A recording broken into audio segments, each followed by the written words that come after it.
Greetings, everyone, and welcome to today's United Solar Energy Supporters webinar. My name is Dave Clark. I'll be your host for today's event. Before we get started, just a few notes to start us off. This will be a very interactive webinar today. We'll have a live audience Q&A session at the end of today's presentation, and if you have any questions at all, you can type them at any time into the Q&A box that you'll find on your screen. We're interested today in all of your questions. We want to hear from you, so get them all into the Q&A box. We'll try to answer as many of them today as we can. Also, if your question is specific to one particular person, be sure to indicate that person's name in your question if you could. You can also use that Q&A box that I just mentioned to communicate with me if you're having any technical problems during the webinar today. Just let me know what's going on, what the specific problem is, and I'll do my best to help you out. And one final note about Q&A, today's webinar will generally focus on large-scale solar development, and the speakers won't be answering any project-specific questions during the webinar. So please keep that in mind during our Q&A session today.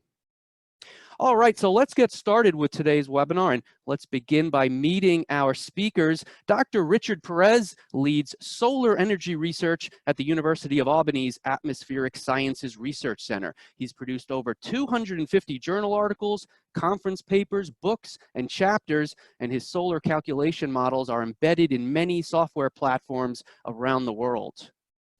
Lewis Fox has an agricultural background with both small and large ruminants in the Northeast. Lewis has managed large-scale cow, sheep, and goat dairies in New York, and he grew up on an organic grazing dairy in Vermont. Lewis owns and operates a commercial sheep operation, and he's also a co-founder and partner in AGRIVOLTAIC Solutions, which currently grazes solar assets for 3 different companies in New York State. Additionally, Lewis is a founding member of the American Solar Grazing Association. Lexie Hain is a farmer in the Finger Lakes region of New York and a veteran of the renewables industry. She co-founded AGRIVOLTAIC Solutions to graze solar arrays with her own sheep flock, and she founded the American Solar Grazing Association in order to promote best practices for solar grazing. She also serves as an advisor to the National Renewable Energy Lab on 2 solar grazing projects, one at Cornell and one in Puerto Rico. And finally, Dr. Don Buchholz is with us today representing the local uses organization. Don is a resident of Niagara County, where he and his wife own and operate a 34-acre farm, the Harrington Cobblestone, which is on the historic register, and where they manage a small vineyard, apiary, orchard, large garden, hen house, and a USDA-supported conservation program. He holds a PhD in metallurgical and materials engineering from the Colorado School of Mines. So we'll be hearing from Richard, Lewis, and Lexie in just a little bit, but to kick things off for us today, let's go first to Don. So Don, take it away. Hey, good morning, everyone. I first want to thank Richard, Lexie, and Lewis for taking the time and making the effort to prepare their presentations for today. And I want to sincerely thank everyone in the audience for showing an interest in how solar energy, agriculture, and our world in general can be knitted together in ways that we may not have thought of just a few years ago. Renewable energy is a serious component of our future, and it's not just short term. Around 200 years ago, the world embarked on an energy path on which people at that time could not have remotely conceived of where we would be today. This meeting, this venue alone would have been beyond comprehension. Yet here we are, thinking about where we came from, where we are now, and where we might be far, far into the future.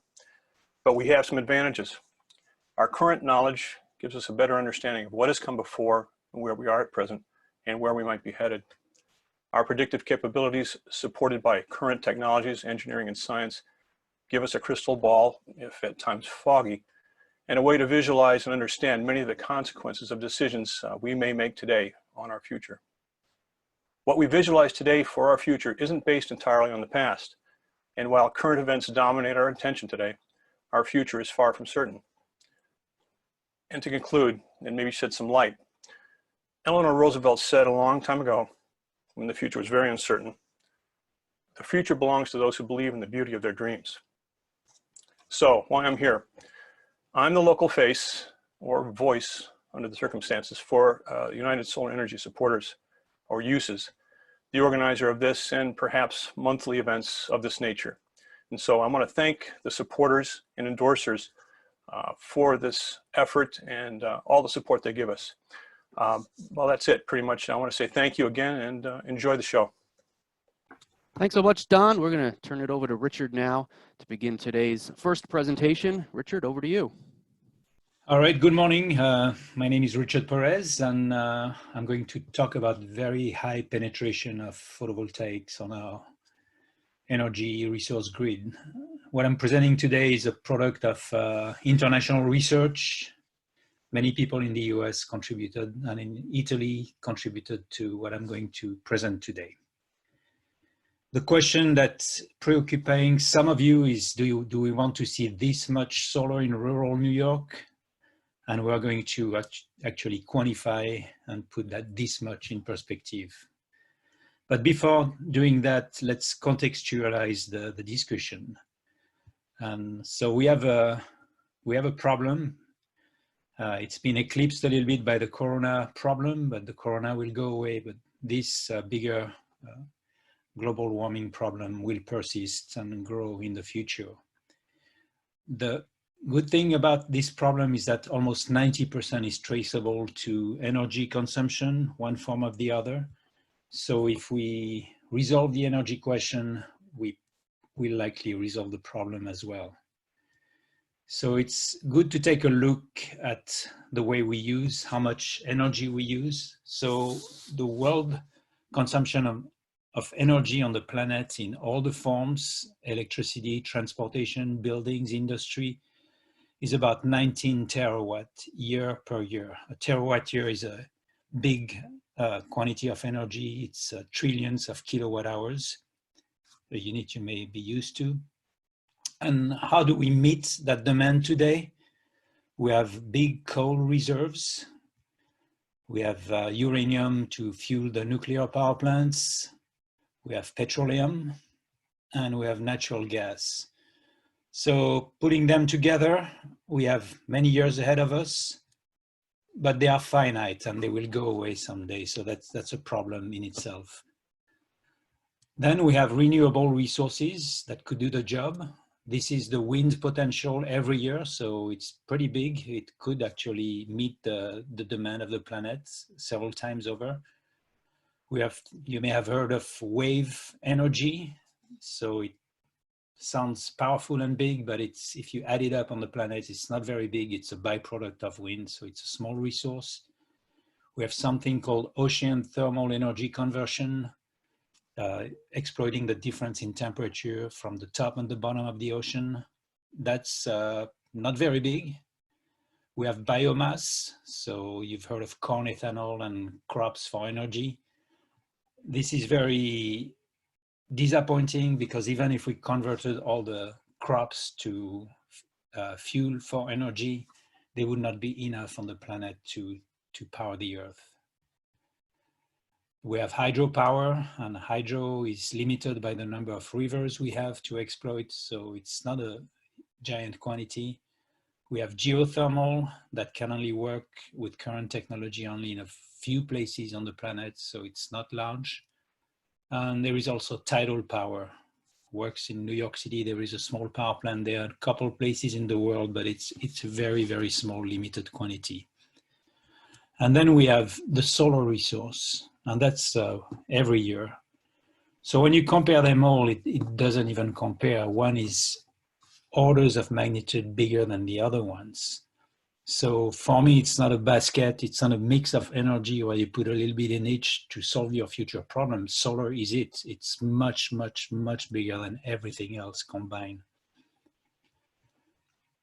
So we have a big solution between solar and maybe wind. And the instrument to transform that solution to help us exploit the energy is photovoltaics.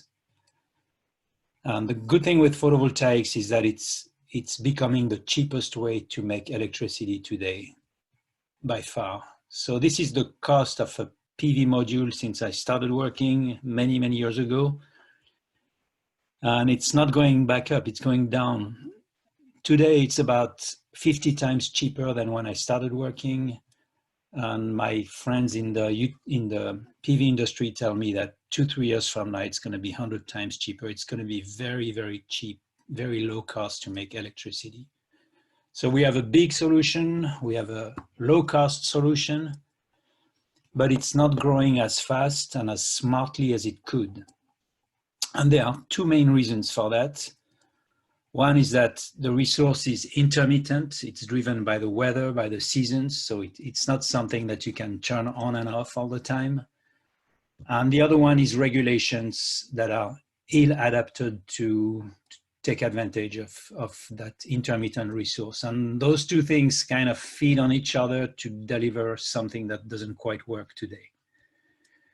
So let's look at intermittency. So this is the production of a solar power plant on a partly cloudy day from morning to evening.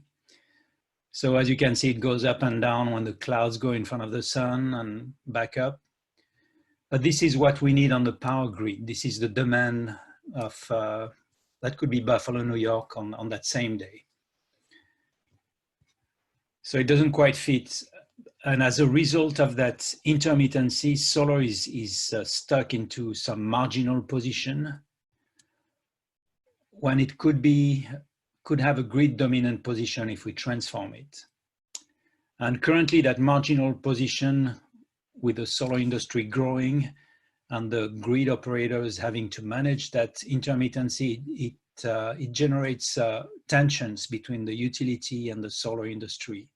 And that tension manifests itself in several places, like a moratorium on net metering and that kind of thing.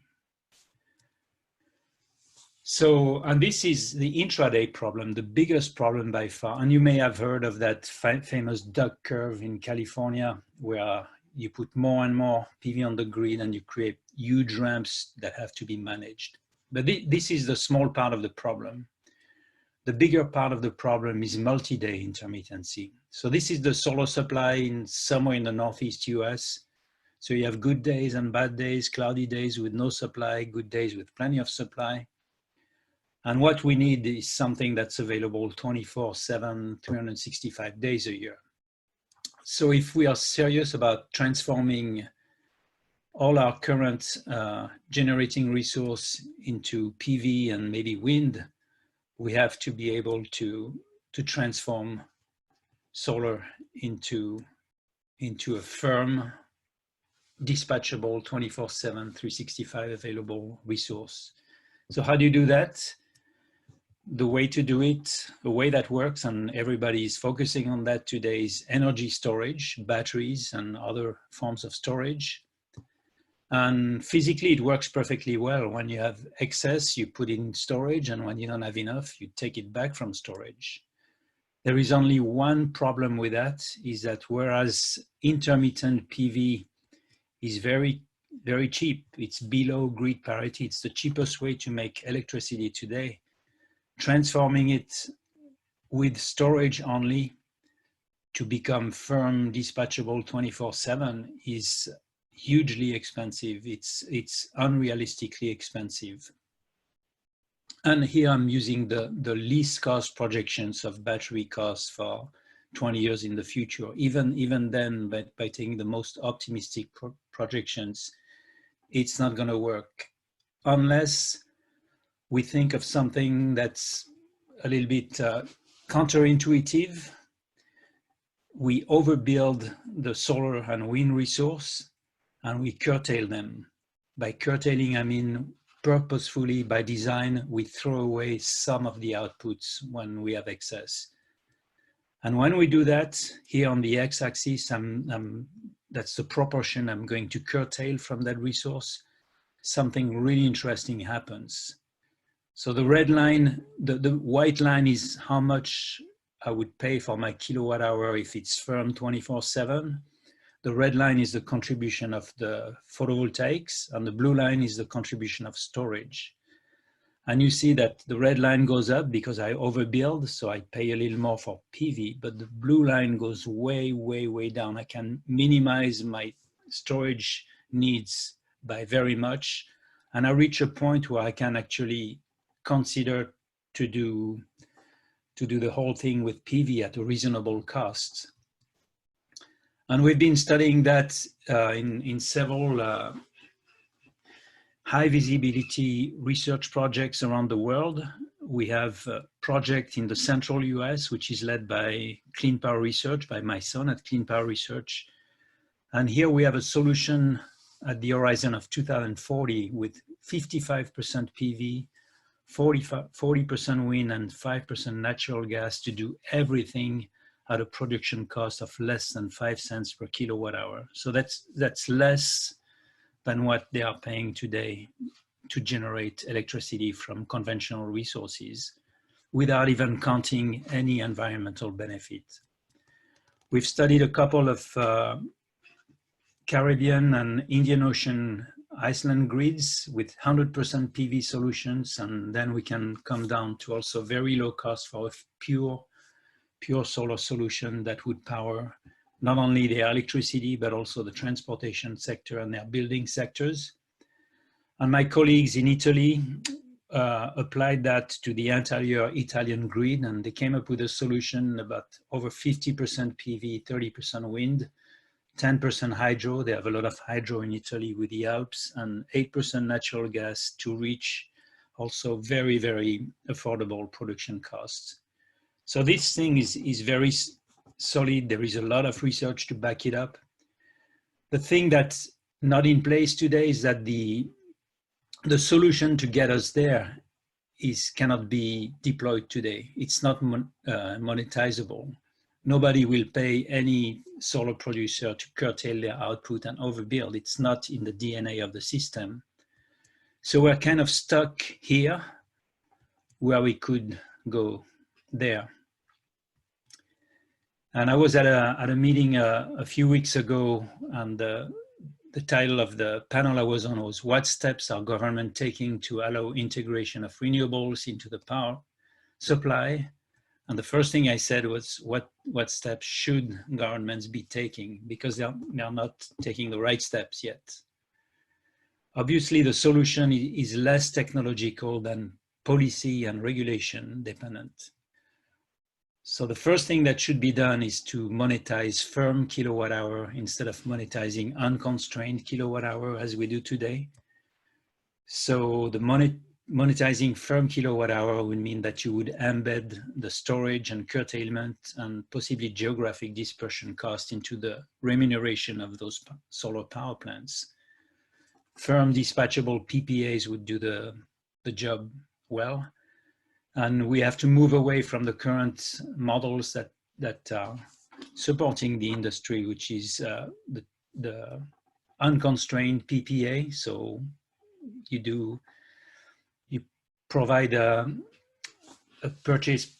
power purchase agreement for every kilowatt hour that the plant will produce instead of firm. We have value of distributed energy resource in New York, and we have net energy metering for people on their roof. All that is monetizing unconstrained kilowatt hours. So we have to change that paradigm, and the sooner the better.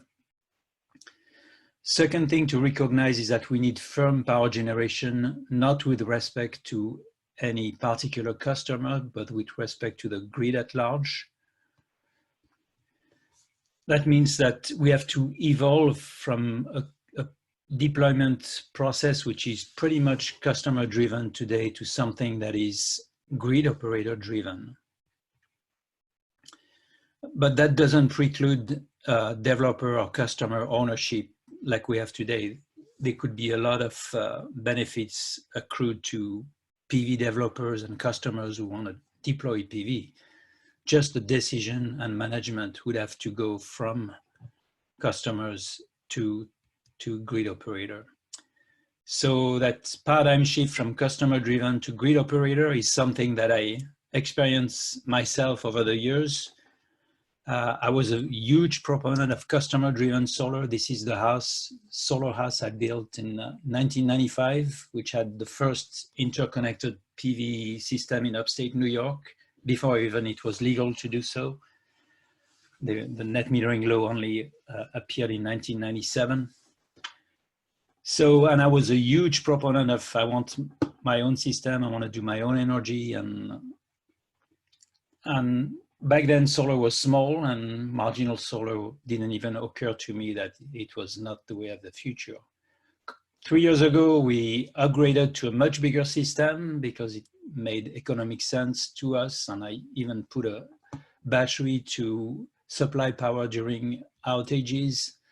And we have enough electricity that I can power an electric car with it and commute 100% on solar. So effectively, my wife and I are net zero, but the system made it very easy for us to do that. The system is geared for customer deployment. We had net metering, so we have high value for all the solar electricity we produce. We have a big tax credit from the feds, another one from New York. We have a rebate. NYSERDA gave us $1 a watt for our roof system. I have an EV rebate for the electric car. And everything that didn't come from tax credit or rebates, I borrowed from NYSERDA at a very, very low interest rate over 20 years. So basically it was just a good financial deal for us. But the big question is this the best way to big solar? And the answer is clearly no, because all those customers you see downstate or in any major city and many places, they just cannot do that. And if I solve the suburban people who can do it problem, it's a small part of the problem we have to fix. So currently the system is good for solar at the margin for some, but it's not the big solar for all. So how do we transition from marginal solar to a big solar paradigm? So as a customer, I wish I had the choice of opting for a much smaller system, just enough to give me my islanding resiliency. So when I lose the power grid, I can still operate in my home. But I would have been glad to own or lease the rest somewhere where it makes more sense in a larger power plant. That thing is connected to the grid and give the control where to deploy and how to manage to the grid operator. So they have a much better sense of how to deploy the storage and curtailment resources over time.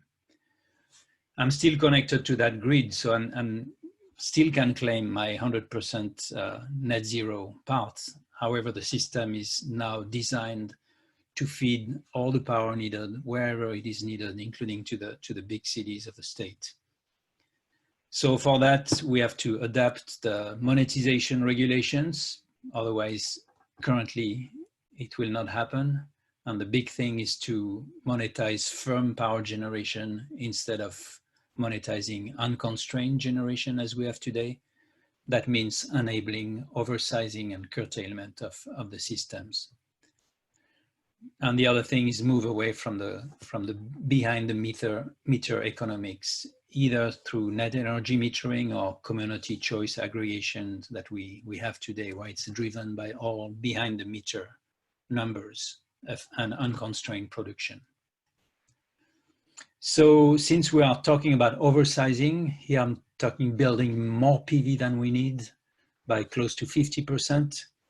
Then comes the issue that is a concern for some of the audience today. Where do we put the stuff? How much space would we need to do 100% PV? So for the US, if you add it all up and you use the best technology that we're going to have available to us in the next 10, 15 years, it's going to take a big area, 8,500 square miles of PV for the US. And here I assume powering all the electricity and oversizing by a factor of 2. But if you put it in perspective, that 8,500 square miles is not much compared to everything else we use the ground for in the US. It's about between 1 and 2% of cultivated crops. It's about the size of high density urban development. So putting in perspective, we're not talking about paving the entire country by far. And also, we don't realize that we are already using much, much more space than that for energy today. Just taking an example of hydropower, We have covered 15,000 square miles of artificial lakes, of reservoirs in the US, killing ecosystems to produce just 5% of the US electricity.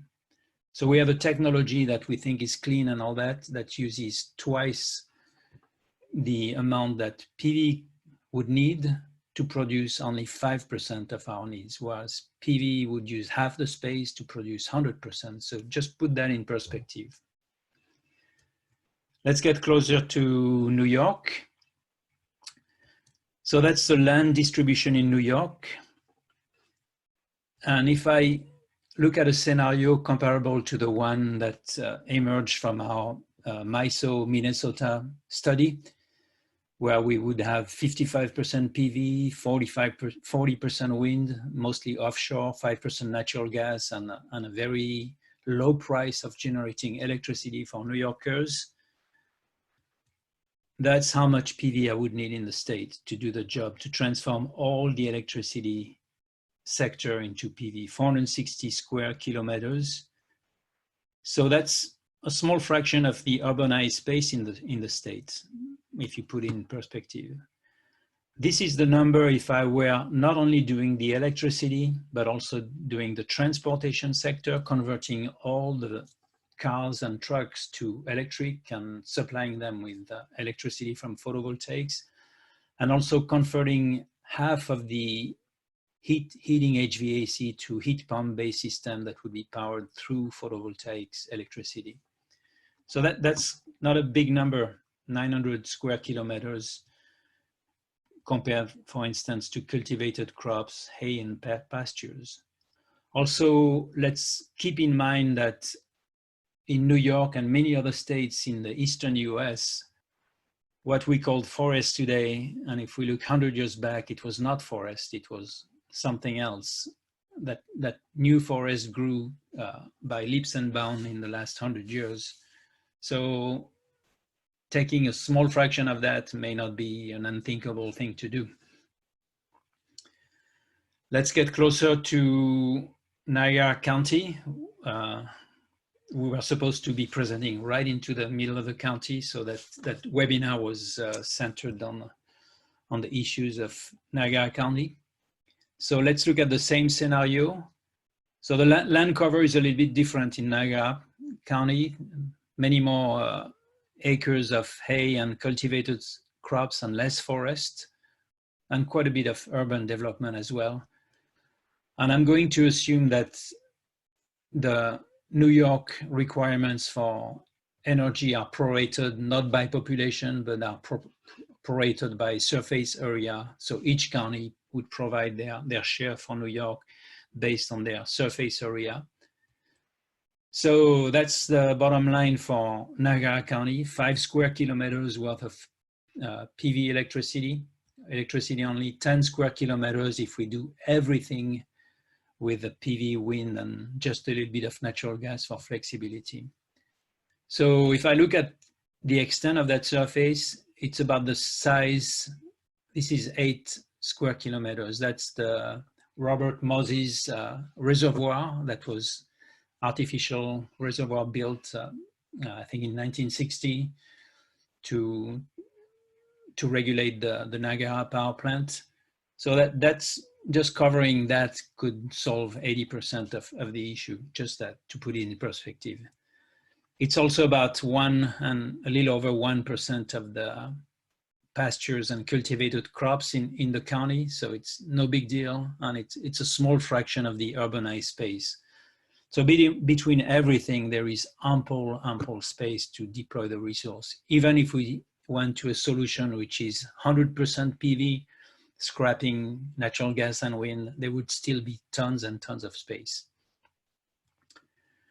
So the next thing that government should do, in addition to try to think how to monetize firm power and switch from a customer to a grid operator, is to ask where can we deploy intelligently the resource, work with a grid operator and find out where the space is to deploy that the most intelligently. And one thing which is interesting to note, if we move to a very high, ultra high penetration wind and solar for the state, and delivering firm power generation, dispatchable power generation, there is no need to re-engineer the power grid fundamentally as is being proposed. We don't need a super smart new grid with people selling, prosumers selling to consumers and all that. If you make the PV and wind resource dispatchable, they become functionally equivalent to conventional power plants. So they can just be connected to that grid and supply power to New York and other states. And then we can really tackle that bigger problem that's will come back maybe in a year and a half on the front lines. So that's a big solution. I hope you can appreciate it. I hope you can help us move away from the current perspective, which is solar is a marginal niche market.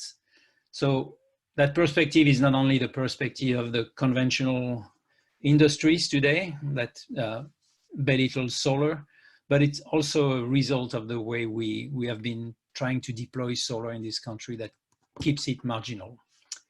So on this, I thank you for your attention, and I will pass the microphone to Louis and Lexie. Thank you so much, Dr. Perez. That was really wonderful. And this is Lexie Hain, and I am here from my farm in the Finger Lakes. I'm in Tompkins County. We raise sheep that a few years ago I started with Katahdin sheep in order to specially graze solar arrays, which are built around us because we are not far from Cornell University, and they had started building solar arrays in 2011. So I wanted to also say that I am here with my grazing business partner and fellow farmer Lewis Fox. Our grazing business is called AGRIVOLTAIC Solutions, and we have been now grazing in the Finger Lakes for 3 seasons. We're just gearing up for the 4th. We're seeing, and then the other thing we do, and this is really our outreach hat, is we both founded this not-for-profit called the American Solar Grazing Association, which strives to be a platform for good information on best practices around this emerging industry. So thanks so much for having me here today. And Lewis. Thanks, Lexie. Sure. My name is Lewis Fox, and I have AGRIVOLTAIC Solutions with Lexie. I'm from Vermont originally. I grew up on a dairy farm, and dairy farming has kind of been my background and my career thus far. I actually lived in Niagara County for a few years. I lived in Wilson, enjoyed it very much. And right now I live in Cortland, so I'm in central New York, a little south of Syracuse. And I raise sheep here. I've got about 300 sheep.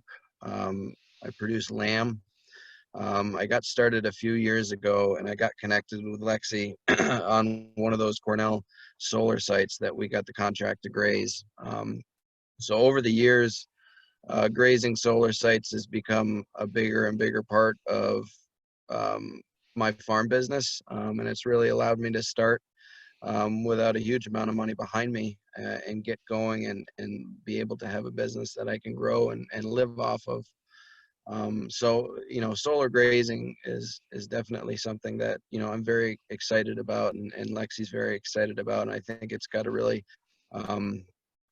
big opportunity to have a big impact on agriculture in New York, and just, you know, being one more piece in improving farm viability for folks who would like to be in agriculture in New York. So, you know, this presentation we put together, we're just going to go through some of these slides and kind of explain what we do and how it works, and how, you know, we can really successfully integrate agriculture into these solar arrays that are getting built in New York. So next slide.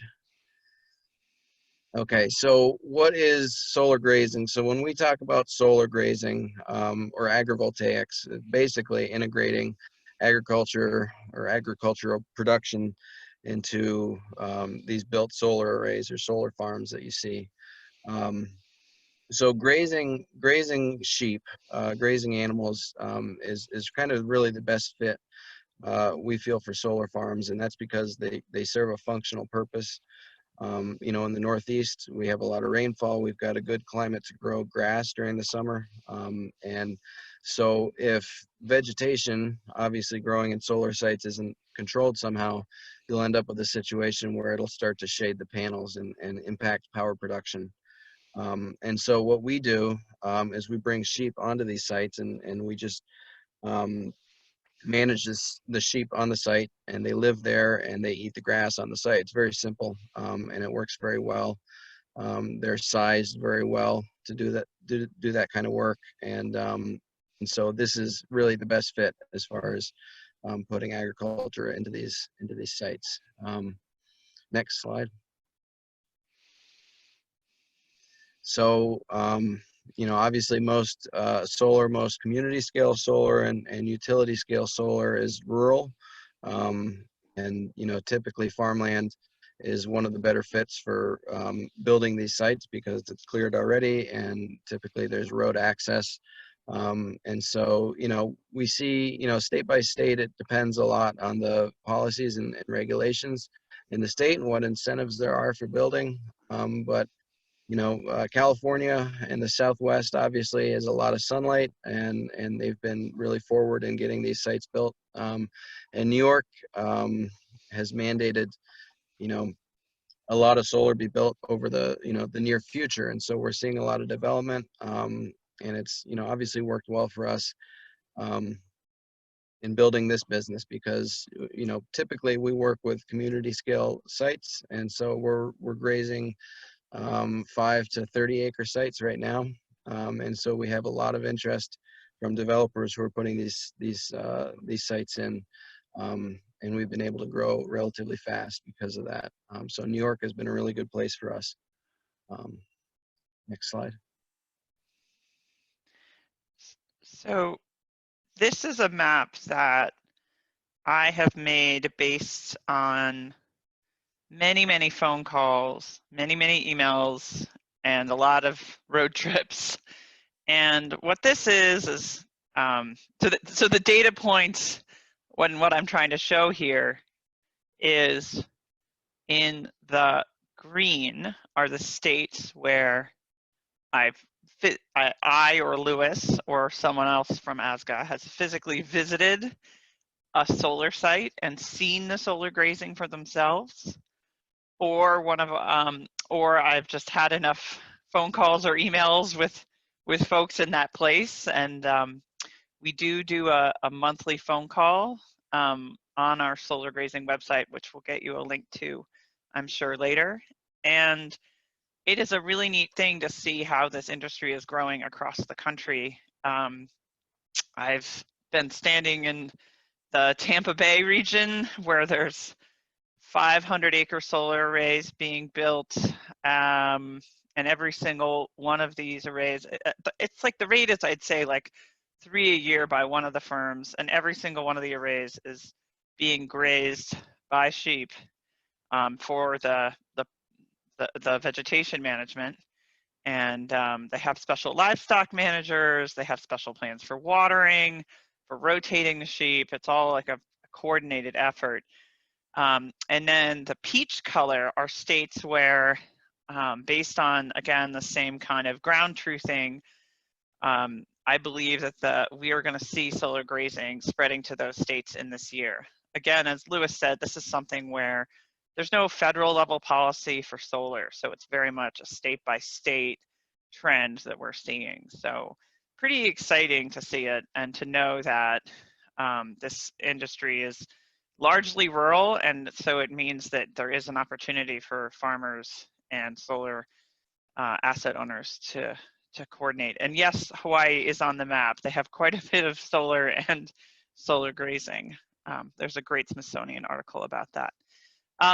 Sheep for vegetation maintenance. This is a slide from a solar array in right near us in Newfield, New York.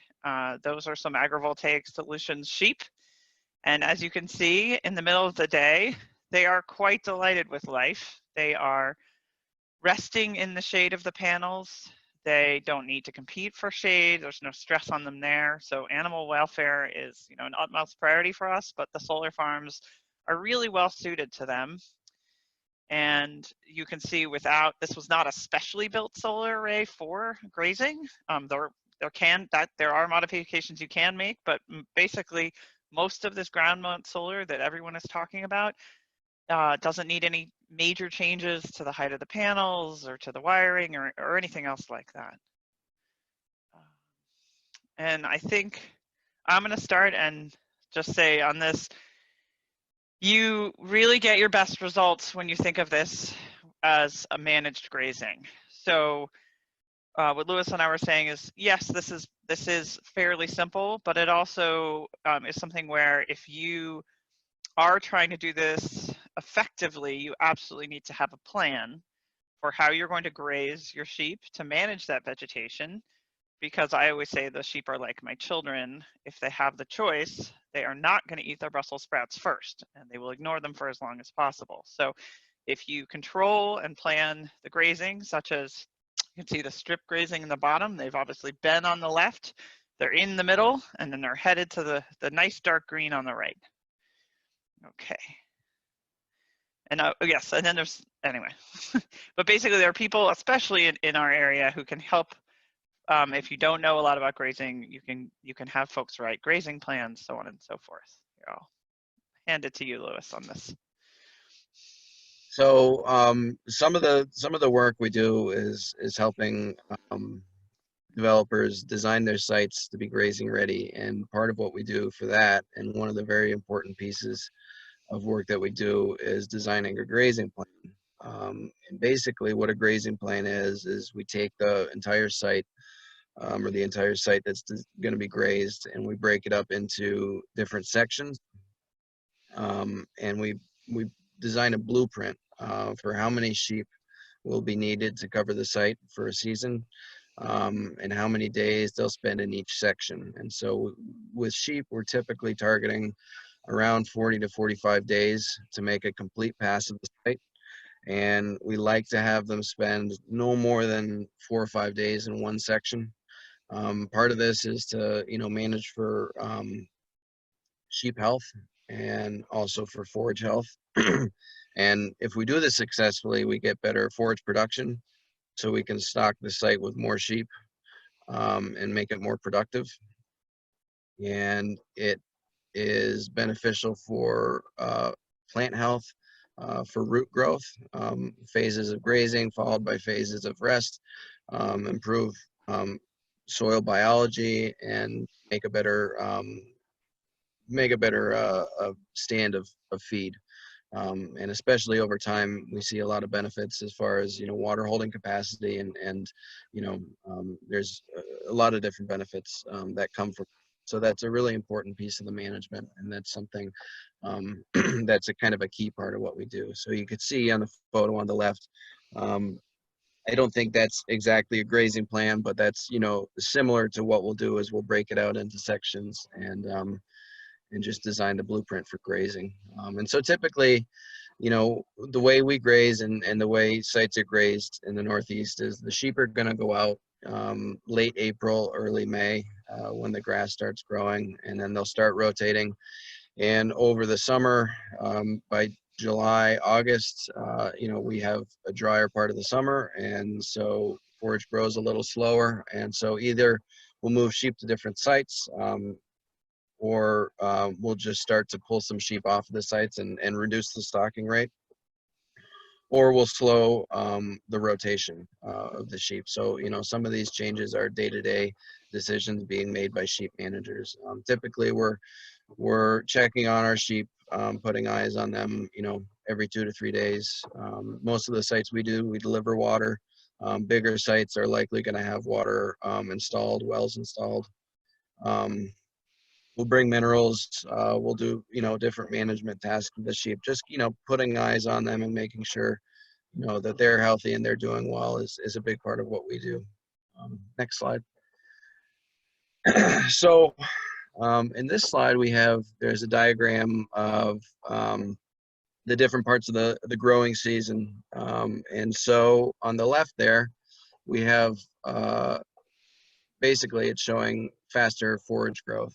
And so we have the sheep on, and then we'll move them off to a different section, and then we'll bring them back to graze in a shorter interval than we would in a situation that we see on the right, which would be like a July, August, when it's drier and the grass is growing a little slower, where we give it a longer rest period to make sure it has enough time to, build back the little solar panels that the grass has, which is, the cells that take in sunshine and put sugars in the roots. And that's important. That's what we manage basically is just making sure that our rest periods are long enough for it to recover. So that's kind of part of, managing for healthy forage and changing our management strategy through the season and depending what the weather conditions are.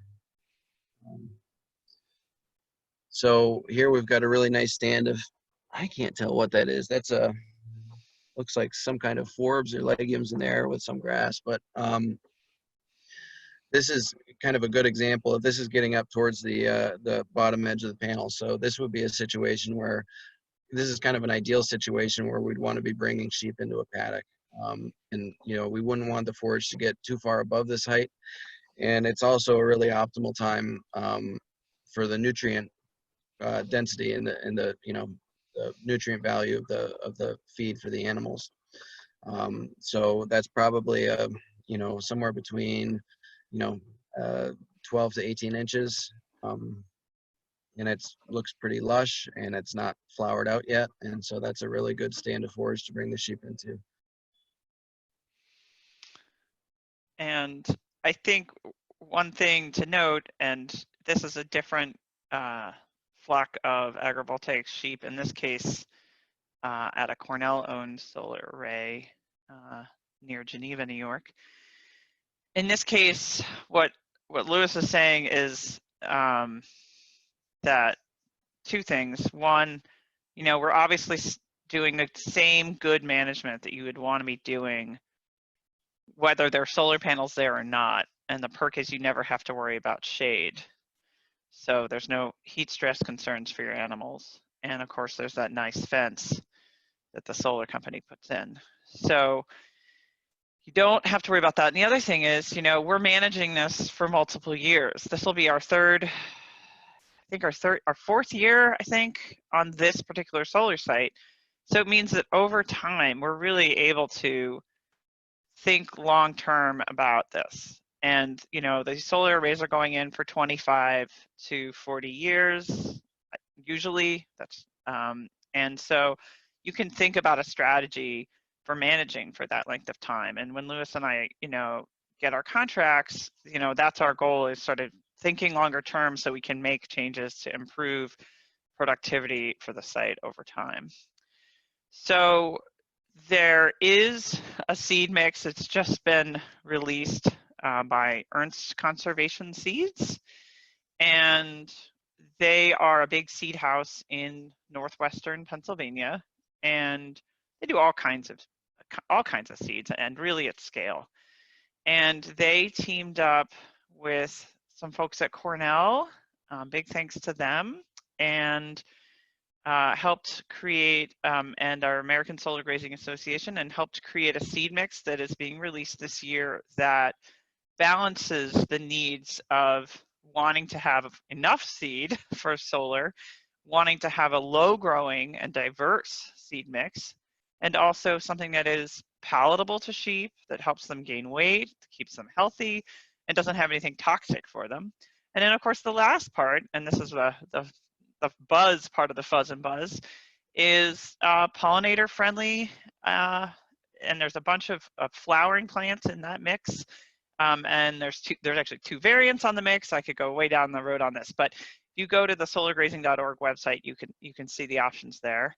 But the base mix is really set up for sheep, honey production, happy pollinators, and happy solar site. And what it is aiming to is this goal of seeing permanent pastures that are productive and have a nice variety of ecological benefits in addition to so it really covers all bases there.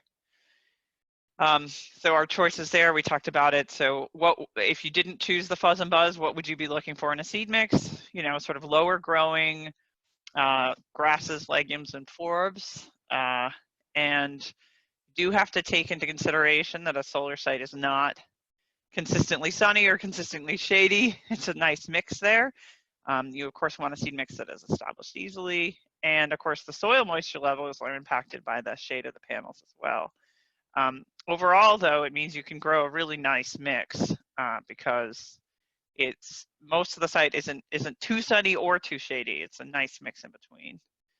Be very productive. And then the last part is like, I think we're transitioning in these slides now to the sequence talking about like, well, how does it work? Do a sheep, you know, it's all well and good. Lewis and I are doing this, but how does it work and does it work well? And the answer is it does work well. If you look at the slide on the right, that's a solar array where, you know, obviously it was just mown. And what happened is the landscaper ran out of time or money or what have you to tackle the hardest part, which is the part where a human being would have to crouch down to manage that, but a sheep is quite happy underneath. Yes, so here we have a photo of obviously the sheep interacting with a technician that's on site to check panels or do some work on the electrical infrastructure there. We typically don't fence out the sheep from, you know, employees or, you know, technicians. The sheep are kind of benignly interested or not at all wanting to be around people. And so they'll either kind of stay at a distance and look, or they'll just, you know, make themselves scarce on the other side of the site. And that's just, you know, kind of by nature of them being a prey animal. They like to stick close together. And so, you know, typically they're, you know, fine for people to work around. And it's one of the reasons that they work well on sites is because, you know, from time to time, you're going to have people there doing electrical work, and the sheep kind of just mind their business, and they really enjoy eating, and that's about it. And so they'll watch, but typically they don't really interact with people. And so, you know, safety, you know, one of the, you know, big considerations we have is obviously safety. And so one of the things that we do is, you know, we put together some informational materials for whichever company we're working with to kind of share with their personnel. And one of the big things obviously is, you know, we just like to educate people on making sure that they close the gate after them when they go in or out. And, you know, typically if they ignore the sheep, the sheep will ignore them. And so, you know, one of the things that we do is definitely kind of try to acclimate people to working around the animals. Next slide. Okay, so this next couple slides, there was a research survey that American Solar Grazing Association worked with Cornell research team on in 2018, and it was a survey sent out to many of the folks that we knew were grazing solar arrays, mostly on the East Coast. And I might actually have Lexie speak a little bit to that at some point here about who was surveyed. Oh yeah, it was to specifically East Coast and Upper Midwest. The range was from, I think, the furthest west survey, there were some people in Ohio and like maybe as far as Michigan kind of, and then down to North Carolina, because we wanted to make sure that we were getting areas that were like representative with their, you know, rainfall and vegetation, and also like the seasonality. So yeah, we specifically sent the surveys out to people. Sort of was like, it's like Maine down to North Carolina and across to about Michigan. We had responses, and so again, hold on with this, and it was double blind, so we ended up not really knowing who submitted, but we did have, I know we had a nice variety of people submitted their answers, but I couldn't actually tell you who. I think on the next slide, go ahead. Oh yeah, I was going to say, yeah, a mix of large to small. Yeah, that's, I think is that grades. on the next slide? Sorry, I'm just going to pop forward. So it says factors excluded, but let's just go back to that. It was because of that, it meant that some of the largest sites, so the grid scale sites, are in places like this is in 2018, where in like North Carolina, whereas in New York, the survey only for community scale solar. So the largest solar site in New York surveyed was probably 40 acres, because nothing else was built at that point other than the site on Long Island that we did not survey because it's government owned. So basically, yes. So when we get to this next slide, it'll talk about, I'll let you talk now, but that explains it.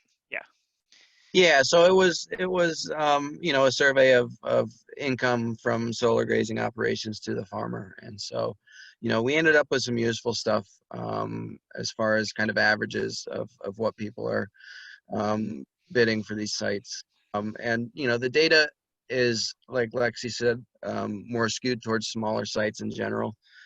So these numbers would certainly be different for a utility scale site, just because of the on a utility scale site, you're able to achieve a lot of economies of scale and efficiencies with labor and sheep management. And so one of our biggest expenses is travel time, trucking the sheep, and driving to check them.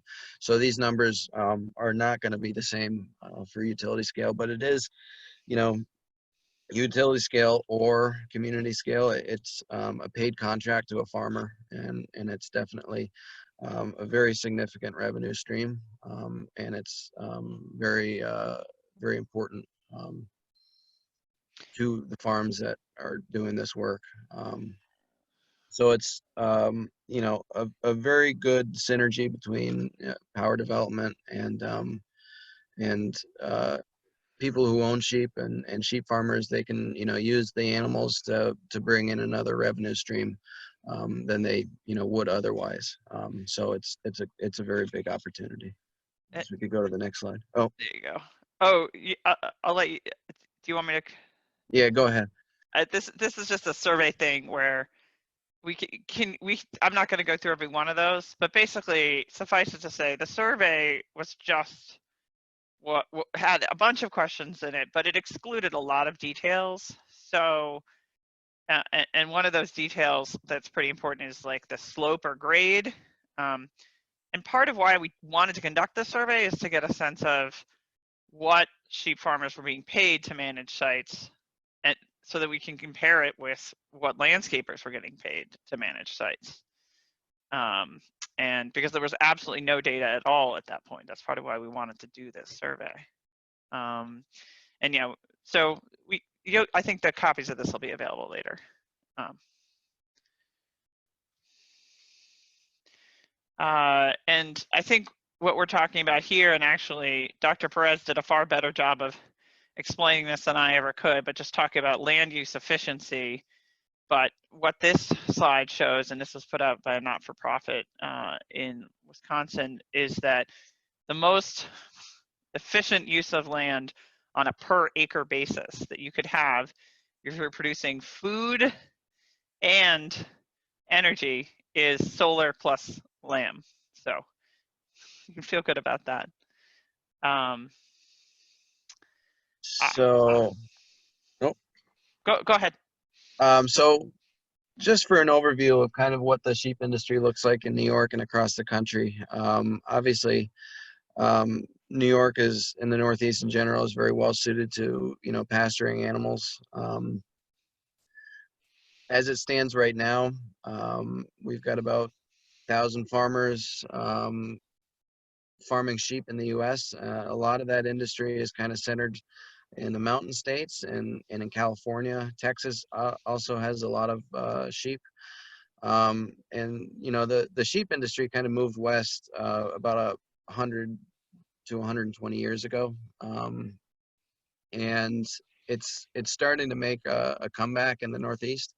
New York has about 87,000 sheep, and that's up from about 80,000 a year ago or 2 years ago when they finished the USDA survey.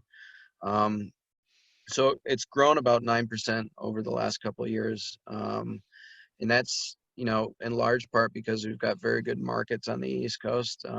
There's a lot of strong ethnic markets in the cities, kind of between, you know, Boston and Philadelphia and DC.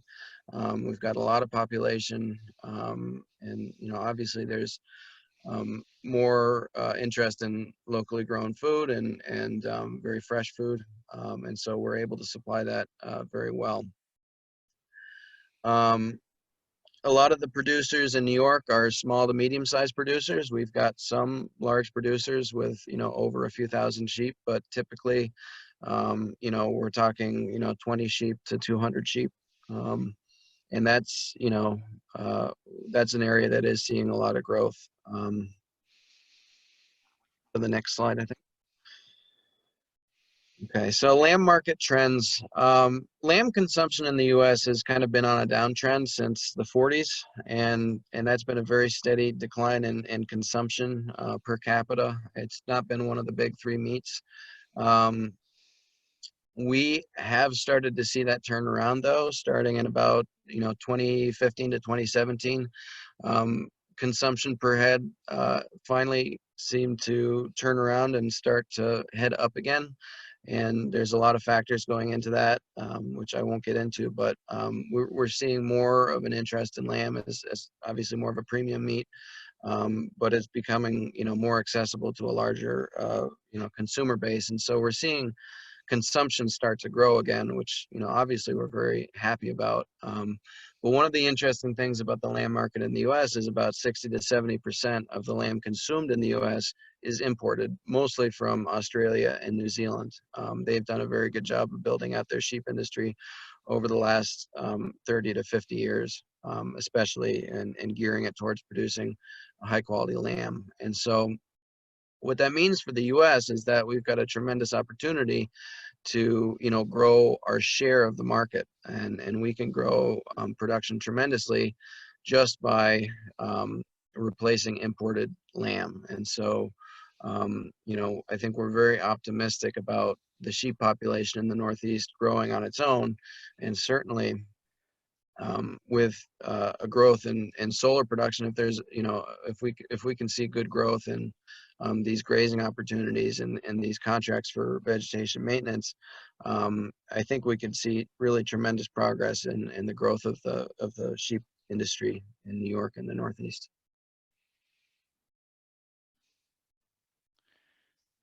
Yeah, that's the economic impact of sheep raising. You know, like any farm enterprise, there's a dollar multiplier from, you know, farm gate revenue to the impact into the local community. And it looks like, according to this, sheep production is about 287 for every dollar in sheep production, $2.87 into the economy, most of that being locally. And so, you know, like anything, you know, when we're talking about agricultural production in New York, you know, it's very important to the local economy because there's a lot of support businesses. And that's obviously, you know, I think been a concern if we're, you know, looking at putting ag land into solar production, you know, are we going to make sure that that's not going to have an outsized impact on the local economy? And I think obviously, like Dr. Perez made the point that, you know, it's really a very, very small percentage of ag acres that would really be considered for solar production. But even so, you know, if there is agriculture successfully integrated into these sites, it could go, I think, beyond mitigation of economic impact. I think it could really have a very positive economic impact. This is the final thing on this subject, Louis, which is, so there's this American Lamb Board that is federally funded, and it does track lamb production and imports and exports and things like that. And the thing to note is what Lewis said, which is when you're supporting an American lamb producer, the footprint on the alternative is tremendous. It's really 10,000 miles and at least 30 days in transit, and of course frozen. Okay, so on a sort of related subject, when I was talking about the fuzz and buzz mix, what that really talks about a little is that, you know, there's other ecological services, but there's also other business opportunities. So people have been both thinking like commercial honey producers, as well as just like your hobbyists, have been able to co-locate at solar arrays around the country, and I've seen a few in Canada as well. Just for years, this is like a well-documented practice. It is something where if you're a beekeeper, and I've now spent more time with y'all, many of you are looking for an additional site to put these hives. And what happens with the solar is there's usually a spot, maybe it's something where there might have been during the construction period, there might have been a spot that was used to put materials down or something similar to that. But it's usually just something where there's an easy slot, and that beekeeper can then set up their hives and know that they have the certainty of being able to access them 24/7 and having the ability to produce honey there for, you know, the next 20-some years. I do know that in my conversations with commercial honey producers, it seems like most of them do need more sites, and New York has really grown significantly if you look at our honey production across compared to other states, I guess. And then the other thing to note, and there's this little document here on the right side, is that many states have something called a pollinator scorecard. This happens to be a copy of Michigan's. Each state tends to make their own scorecard.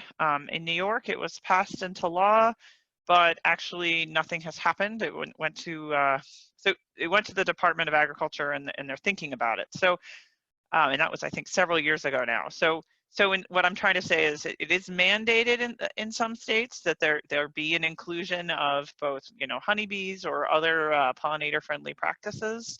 In New York, it's still voluntary, from what I can tell. But what I'm saying is it's also quite compatible. There's just one of those slides. And I've been lucky enough to have solar honey beer, which there's a brewery in Vermont that produces solar honey beer, and there's a brewery in Minnesota that produces it as well. And of course, very delicious. I think we shift gears here again a little bit here to then talk about some of the mechanics of solar grazing. This is a picture from Australia, because I don't know of another dual access tracker site in this country, but these trackers, these solar modules actually move in two directions to follow the sun. And this is a solar site at the University of Queensland. And this particular array was originally managed with mowers, and they went through the first time with the mowers, and, you know, Australia being reasonably arid, the mowers kicked up the rocks and broke some modules, and everyone turned around and said, isn't this a country with a lot of sheep? So, and I guess, Lewis, I'll just do this one and we'll switch. Here is, I think we've covered this by now, but here's another kind of lush solar pasture, and it's showing, look how much shade access there is for the animals and how happy that makes them. Oh, and another one on shade. This is another class of solar. This is the single axis trackers that in the middle of the day can look like this. So they look flat, but they follow the course of the sun over the day. And this happens to be a solar site in Virginia.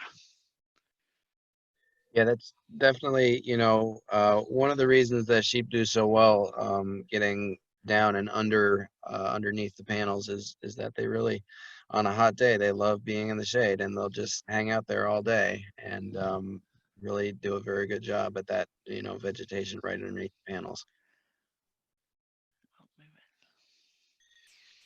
Again, sheep are very well sized to do this kind of work. they're, the right size to kind of get under the panels. And here is one site down near Watkins Glen that we graze.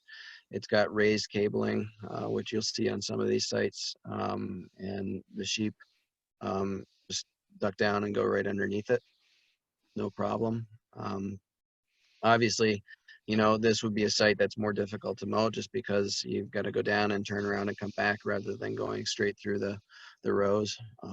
Also, sheep are very uninterested. One of the reasons that, sheep work well and goats definitely don't work well for this is, they're very different personalities, where goats will be very curious about wiring and stuff and chewing on things. We've never had an issue with a sheep chewing on something or really, trying to get into wiring or damaging equipment. And so, never say never, but it's not really something that we worry about at all. They're pretty focused on just eating grass and forage. So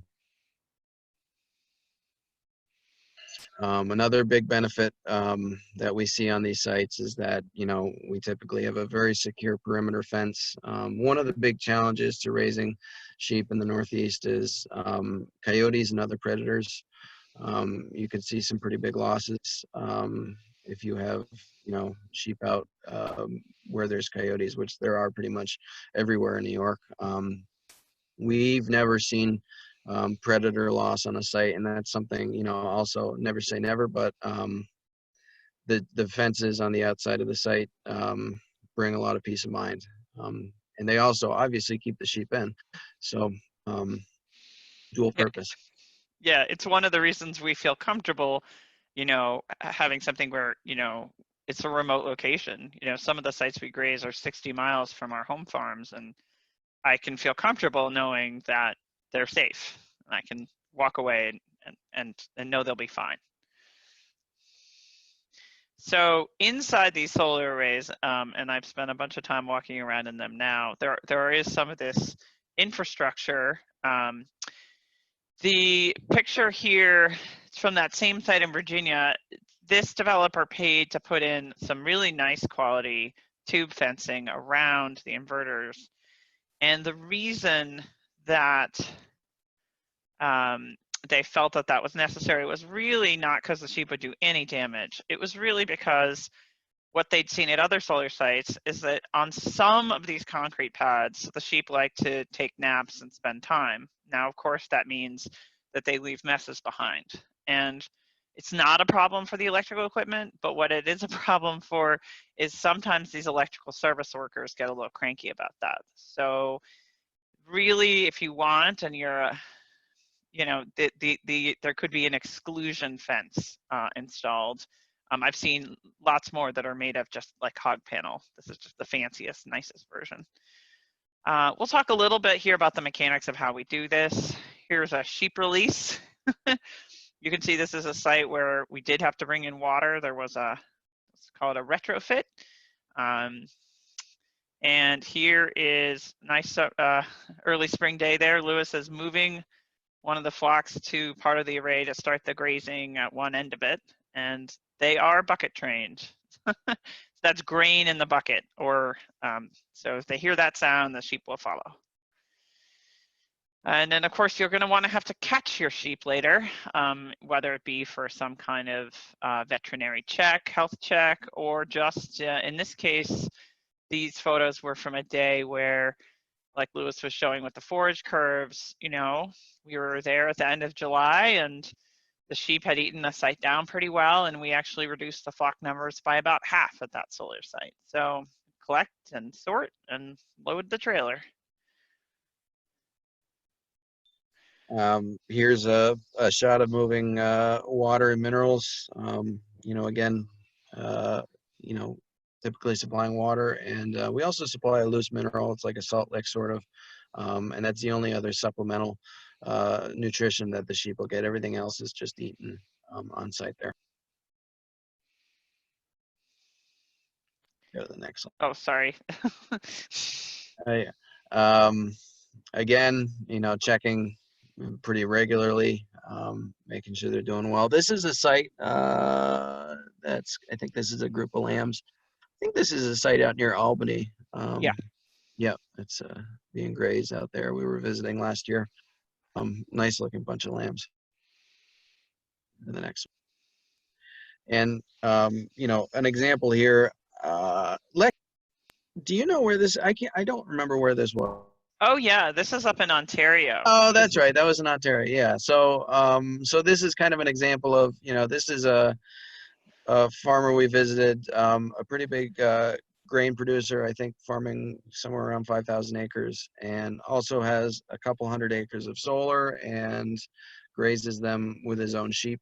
And so here we have, you know, a list of different fields, and this is just kind of another field in his rotation. You know, so it can be, you know, integrated into an existing farm or an offsite farm as well. Yeah, that was a pretty neat operation. I just loved it. Oh, sorry to cut in. You want to?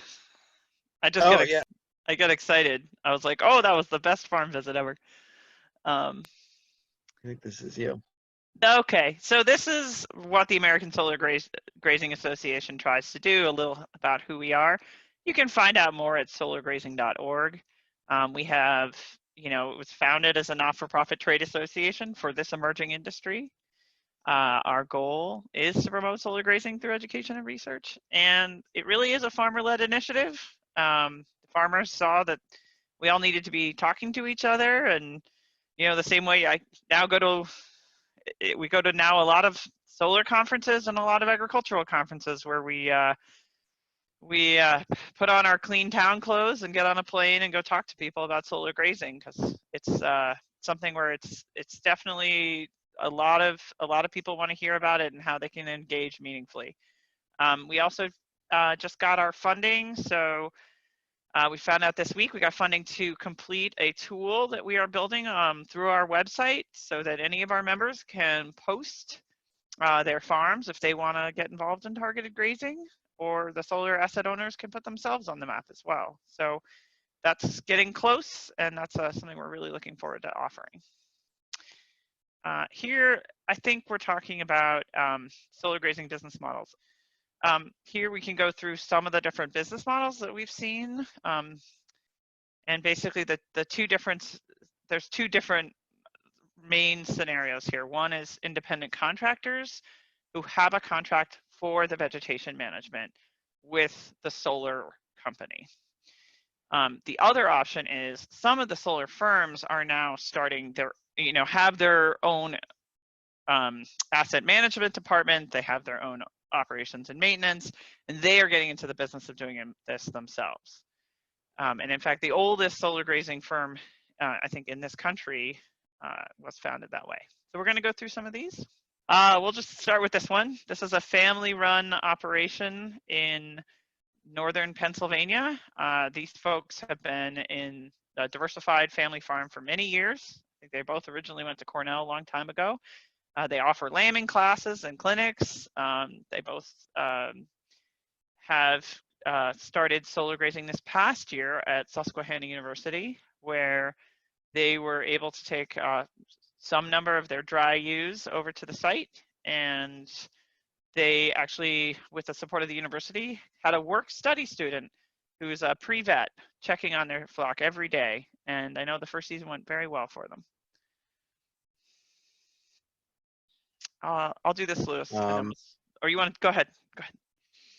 No, go ahead. So this is a wonderful story of a woman who was someone who had a passion for sheepdogs, and so after she got a few different herding dogs, she realized that these sheep that she had lying around, she suddenly didn't have enough space for her flock there in southern New Jersey, and she was buying in feed for them, and she saw solar arrays being built around her farm and thought, well, that looks like nice pasture. So she actually has 5 years of experience now. This will be her 6th season, and she is an example of someone who's really taken the bull by the horns on this, and she quit her other job a few years ago and has been doing this full time.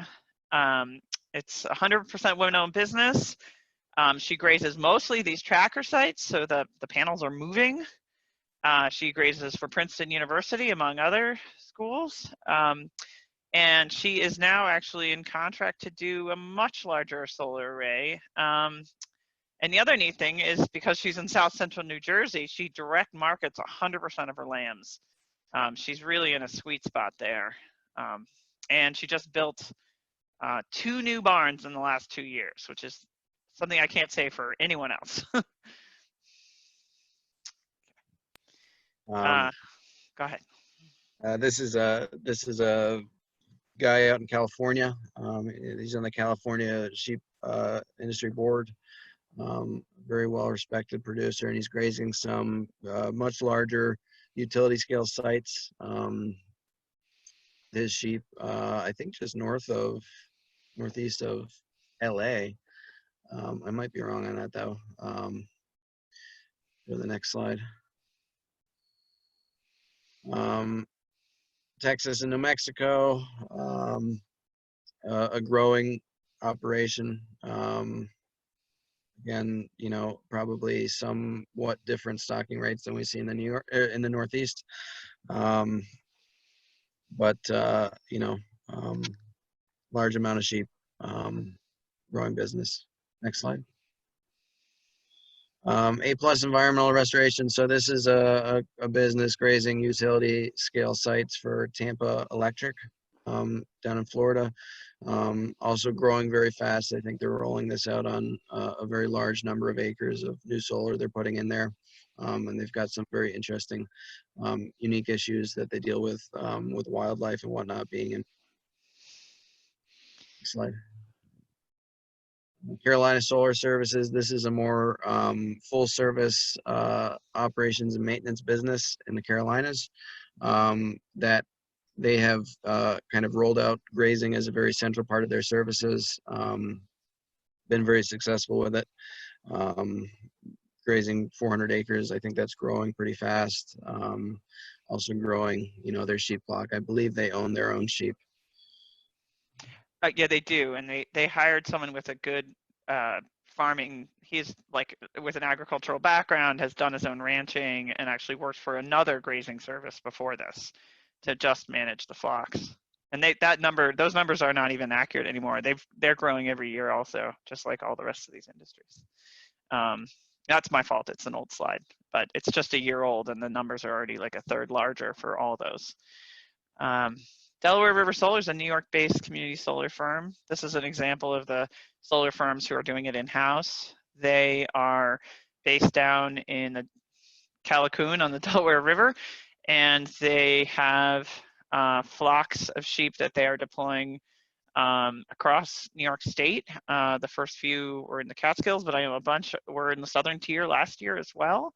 And their operations manager comes out of a storied career in the at NRCS, so he's like got the ideal, and also had a home farm where he was raising sheep and beef cattle for many years. So that's exactly the kind of skill set we like to see. Here we also have, you know, Sunraised Farms is actually owned by, it's a husband and wife couple. The husband, Joel Olson, owns a solar firm in Charlotte, North Carolina. And the wife, who's Norwegian American, knew about solar grazing from going back to Europe and visiting her family. And so they started doing solar grazing at their flagship solar array, which is 450 acres in rural central North Carolina. I went down there for a training years ago for farmers, but they've built their business on the principles of having a farmer network that they deploy out across, it's from Southern Virginia through South Carolina now. They also work with their farmers on meats. You can go to Sunraised Foods and you can buy their packaged meat products from solar grazed lamb. These folks here, it's called Silicon Ranch. It is a newer, it was purchased in part by the Shell Corporation, but it is, and so it used to be a small community scale solar, and now it is a much bigger firm. But the point is that the thing that they're doing that's quite interesting is they're really focusing on soil health and making soil health a huge priority. And I think that's something we're going to see a lot more of with attention to carbon sequestration and grazing as well. They also work with a business model where they partner with the area for farmers, ideally the ones that are even leasing the lands from, to do the grazing with them. And with that, I think we went over time, but I think I just want to say thank you so much for being our audience today. I do miss the in-person a little and afterwards getting coffee with everyone, but I really wanted to thank you all for your time. Very patient audience. Thank you. And thanks to the both of you as well. What we're going to do now is we're going to transition to the Q&A segment of today's webinar. And as we do that, I see that a bunch of you have already submitted questions. Thank you very much for those. Again, if your question is specific to one particular person, be sure to indicate that person's name in your question. And also, just a reminder that, as I mentioned earlier in the webinar, since today's webinar is focused on large-scale solar development, our speakers won't be answering any project-specific questions, so please keep that in mind. Let's start off first with this question. This one's from Danielle. Has there been any research or cases of ground mount solar working well with growing crops themselves? Yeah, and in fact, we didn't end up putting that slide on, but a lot of that stuff that she's going to be asking about is somewhat experimental. But yes, there certainly has been some research. Some of it is US, some of it is international. There is a website, and perhaps I could include it, include it when people get this sent out later, but it's called the Inspire project. It is run by our National Renewable Energy Lab, and it's the portal is something called Open Inspire. But it is a website that summarizes the activity across the country of research institutions that are like trying to get this question answered. So it literally has projects in Arizona, studying all kinds of vegetable crops, the projects in UMass Stockbridge, again, vegetable crops, to studying pastures and grasses up at Oregon State. So that it's called Open Inspire is the one there. And the other is that there's a Fraunhofer Institute in Germany. They are a professional research institute, and they do have some of the research. I'm trying to think how to tell people to get it. But let's just start with what's happening in the United States, and that's probably good. There's also, finally, the British have done some work here, and there's a BRE, British National Solar Center. Great, thanks so much. All right, now we're going to bounce over to Richard. Richard, this question is for you. It's from Stephen. Out of curiosity, have you converted your HVAC hot water cooking to electricity to take full advantage of your home solar and battery system? No, I must say I've not gotten around to it yet, although I'm thinking about it. However, much of my HVAC heating system are taken care of by the fact that we have a passive solar home. So 3/4 of the heating comes already from the sun to the windows, the big windows we have on the south side. So the only use that we have clearly of the rest is natural gas, and it's a very low bill every month. We only use it for cooking and hot water mostly, and supplemental heats when there is not much resource. So the reason why was, maybe I'll do it just because I like to do things like that, but it would be a small, it would be to displace a very small consumption of electricity. As far as drying, I generally dry from the sun or in the dry basement. So we didn't come around to it yet, but thinking about it. Just busy life. Maybe being stuck at home for a while with Corona will I'll work on it. Excellent, thank you, Richard. Why don't we stick with you, Richard? Here's another one for you. This one is from Max. Would we be better off just disconnecting from the power grid and producing our own solar electricity locally? Clearly, there the answer is no, because one of the grid is like the internet for energy. So you produce it here, you can use it there. The grid is strong enough at least to take advantage of variable weather. So that the analogy would be, would I be better off with my old disconnected laptop to do everything I do on the computer, or am I better off on the internet and taking advantage of the full resources? All right. Next up, let's go to this one from Danielle. This one looks like it's for Lexie and Lewis. It's a multi-part question, so here it is. Are there any incentives, financial or otherwise, or regulations on a local level that could encourage agrivoltaics specifically? Is more education for farmers needed to encourage this adoption perhaps? And what are barriers to enter this market? So the first question, I do not believe there are any incentives at this point in this state. If you look to the Massachusetts SMART program, they do have a solar plus agrivoltaics kind of adder, both for upfront for the developers. They also have something I like, which is it's just an ongoing check-in where every few years the regulators there go inspect and say, okay, is there active agriculture at the site? And if there is, then there's like some kind of payment that's contingent upon that goes to the solar asset owner.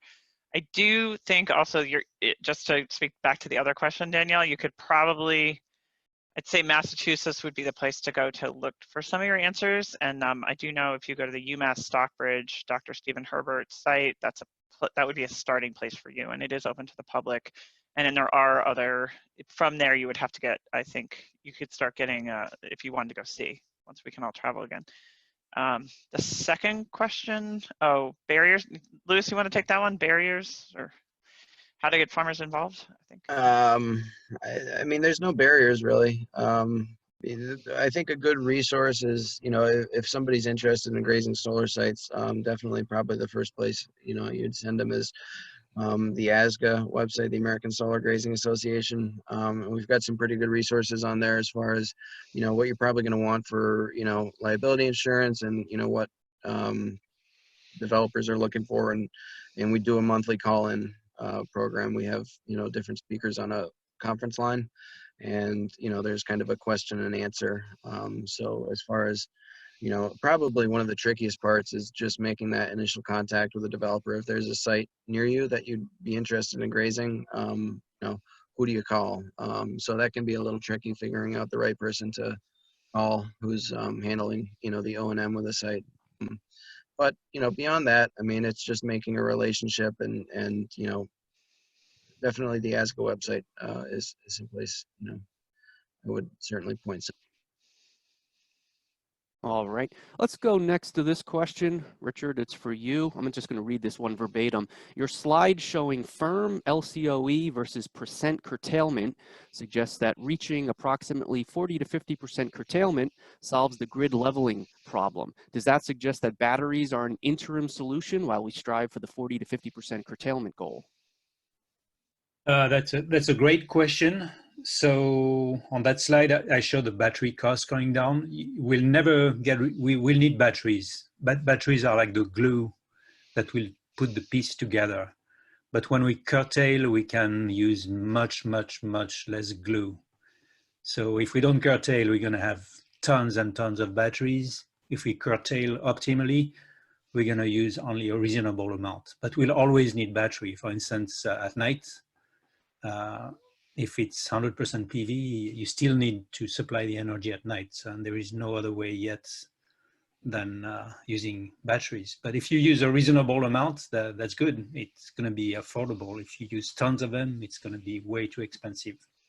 So that's where curtailment is a catalyst. We also call it implicit storage now in our new R&D papers. All right, thank you, Richard. You know what? We haven't heard from Don in a while. Don, here's a question specifically for you. It's from George. How is covering acres of farmland protecting or preserving it?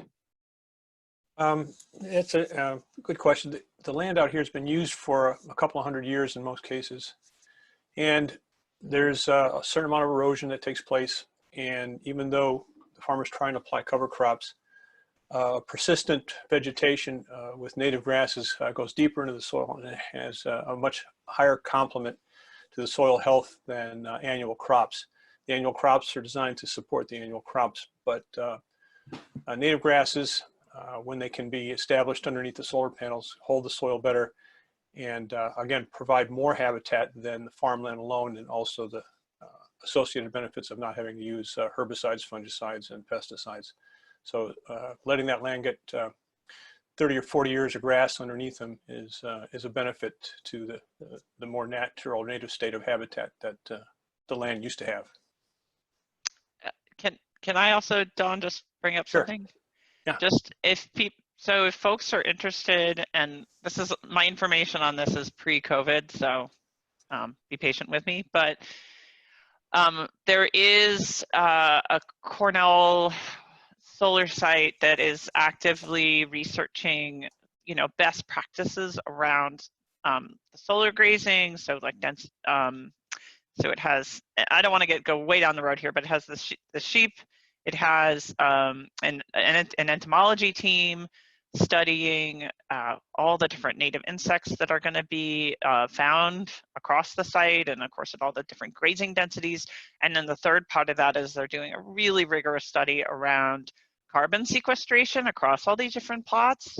And this array is 55 acres, so it's like a meaningful scale for the research. The reason, part of the reason I brought it up is the pilot was last year, and this year it was going to be open. I know that it was going to be something where people could come and at least visit the outside and come and talk to the students who'd been hired to do the outreach for this. So it should be 2 more full seasons where people could learn about all these other tiered benefits that come with really good management at these solar arrays. You can get to that through the ASGA website. If you go to solargrazing.org and you go to research, it's the tab that talks about sheep plus pollinators plus carbon sequestration. So it's just an option that people could actually take a field trip. And also in the past, other Cornell solar arrays have been open to visitors who'd been interested if they want to arrange a tour. But yeah, you can contact the research team there and arrange a visit for your community. That has been something that's been available. You bring up a good point about the additional pollinators. I raise bees, I like bees, but more than 70% of the pollination that goes on is from the other insects, which are also on the decline. So having a habitat for them is as well, the other bees that other insects that participate in pollination. Louis, I think you mentioned this during your presentation, but it bears repeating. It's a question from Steven. He wants to know, for agrivoltaics, is there any risk of sheep chewing on wires or any other risks to damage to the solar system that we should be aware of or need to manage? Sure, it's definitely a question that we hear a lot. So the behavior, the natural behavior of sheep, chewing on wires is something we don't typically worry about. I would hesitate to say that they would never do it, but it's not something that we've seen, and it's not something that we've heard of happening.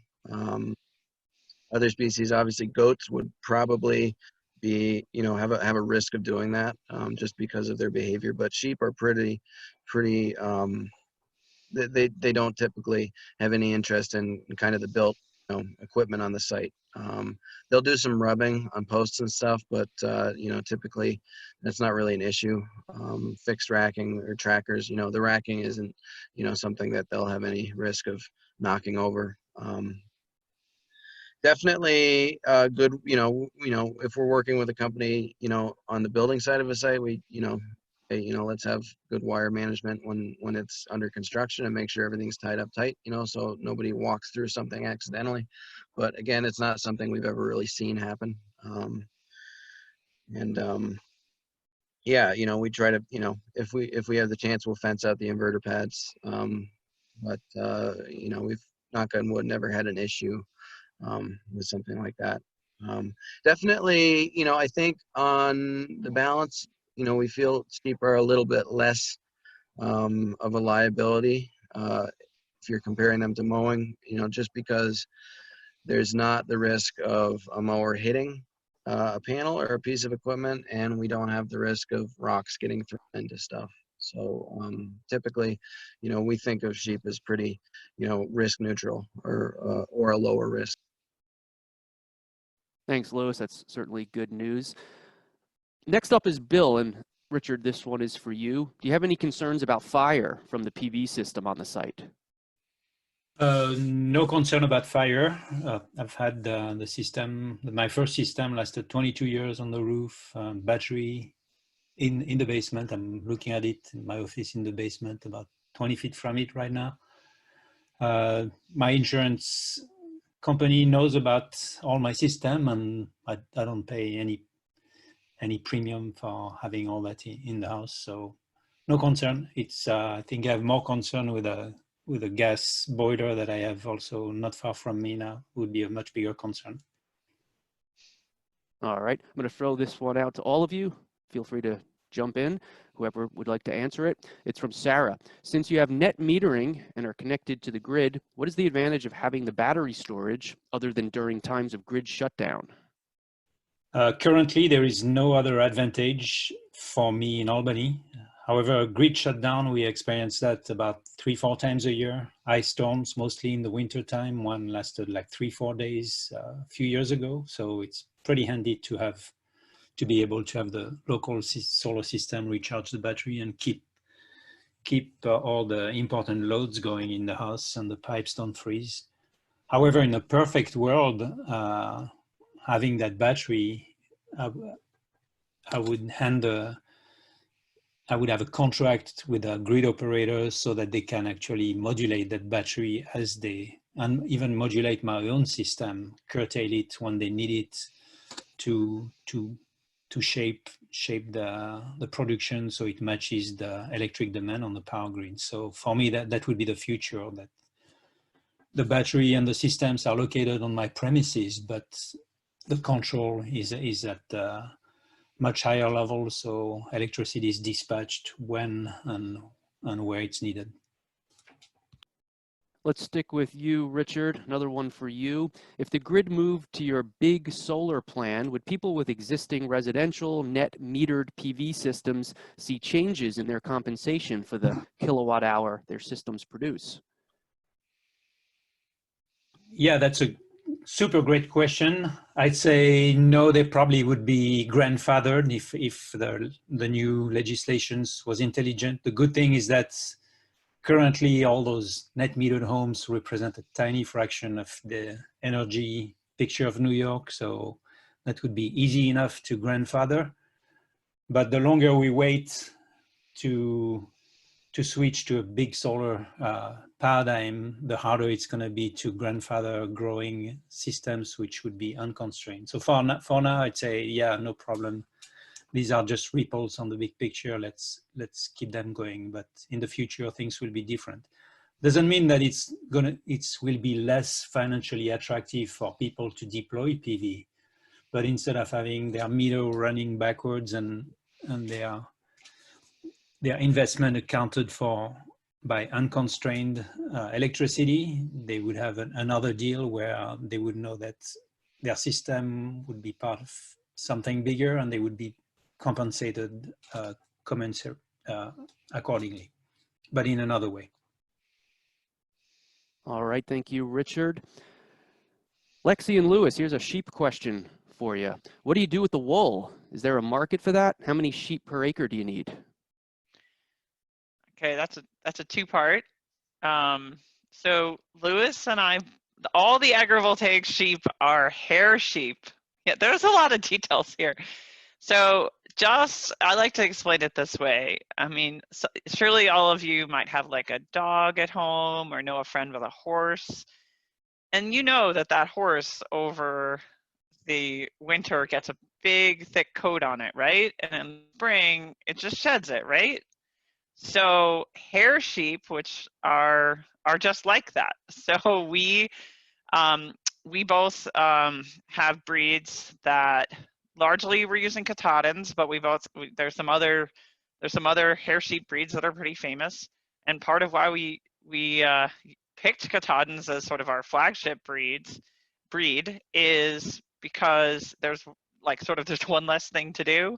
If you know that you're going to be commercially solar grazing at targeted solar sites, which, as I said in the beginning, like, what was that, 4 years ago when I bought in a flock, I picked a breed where I thought, well, let's see how this goes. And I wanted to make sure I had one less thing to do, because I used to have a whole bunch of wool sheep. And, that was when I was in my 20s, and I thought it was fun to sheep wrestle and shear them. Louis, you can speak to that too. And the wool market is, you're welcome to look at, there's the American Sheep Industry Association has a bunch of good reports that talks about this and talks about the size of the American wool industry, so on and so forth. The vast majority of income from sheep producers comes from selling lamb, and in our business model, it's selling lamb and grazing solar sites, and obviously our wool number is zero. But usually the wool market is a small amount. With that, I will say that there is a growing market for New York wool. There's a Brooklyn tweed company that specially wants New York wool. There's a Cece's wool that it's filling pillows and mattresses. And she's been to, she was just at the Cornell sheep conference this past fall, trying to get more producers to buy her wool to sell all natural wool products, so that are, regionally sourced. So I think there's a market there to explore, and I'll let you contribute whatever you like to now. Yeah, like Lexie said, we have hair sheep. Commercially, there's not a huge wool market in the north, in New York or the Northeast. That market is mostly out west. It's easier to grow fine wool out west because of the climate. But obviously, as Lexie said, there's people that sell wool here. We just don't really participate in that market. How many sheep per acre? Usually 3 to 3.5 typically is what we see in New York, with kind of the average vegetation on the site. That's kind of about what we're doing per acre per year. And, it fluctuates a little bit through the season, and, a site may have more or less forage than another site, but, around 3 to 3.5. Terrific. And that question is from Mindy. Thanks, Mindy. All right, let's go from sheep to bees. Don, this one is for you. It's from Michael. Who's going to collect honey, or for that matter, care for the sheep when there's a barbed wire fence around the panels? Lexie and Louis are taking care of all the sheep, and the apiaries. If you have access, you can get access to the solar panels. If it's a larger producer, you make the call. You're usually part of the organization, and you would give them a call, say it's time for me to go in there for a couple of days and deal with the hives. Frequently, the bees are contacted frequently in the fall to balance out the honey, balance out the hives, and prepare them for winter. And then you'll check on them again around late January, early February, make sure that they haven't eaten through all their stores, supply additional food. And then starting around April or May, you make sure that you've done their splits, and then you kind of leave them alone for most of the summer and check on them once or twice more, and put on supers to collect honey or take supers off to harvest honey. I'll just add that the solar sites I've seen that produce solar honey often actually have the hives right outside. So there's no barbed wire fence. And if you wanted to put it inside, which I'm sure other solar sites put it inside, the same way, I have the gate keys and access codes for every solar site that I have a contract for. This is not a casual thing. I think Louis and I have made it pretty clear this is like a formal business arrangement we all have with the solar asset owners, and we're paid for this service. In the same way, a beekeeper would have, at the very least, some kind of contract, some kind of proof of insurance, similar deal. This is not something where sort of casually, there's not an issue with the fence. You have a gate key and an access code and a protocol you're following. So. All right, thank you very much. How about this question from John? How would someone go about getting a PPA with the local power company to buy power from a small-scale solar install, and how much per kilowatt do they typically pay?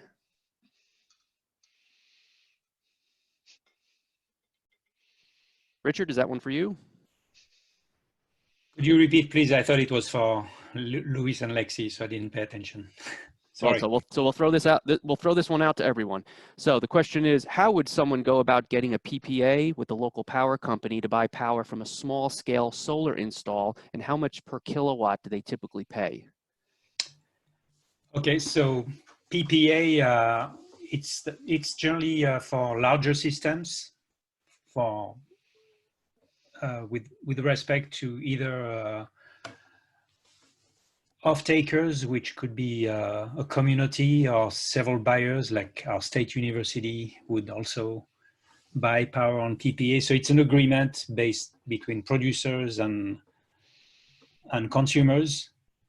So how you go about it, I'm not a developer, so I'm not in the nitty-gritty of that, but I'm sure all the developers do that. And if you become a developer, you probably will go the PPA route. The point I was making is that the current PPA system, where you contract to sell out your production willy-nilly, this is not good. It has to change. As you have to supply the production which can contribute to the growth of solar to hopefully 100%. And so the PPA rules have to change. You don't supply kilowatt hours on the power grid, you supply firm kilowatt hours. So your installation comes from, your cost would come from the PV, from the batteries you would commission to help you do that, and from the oversize you would have to do to your system. So I'm not in the trenches of how to get a PPA going, but I could go on a one-on-one discussion and get the right people involved with that. All I know is that the current PPA system has to evolve.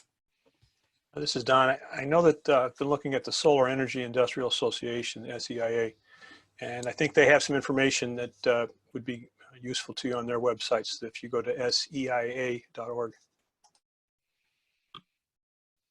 Still have a few minutes left, so if you have a question, still have time to get it in.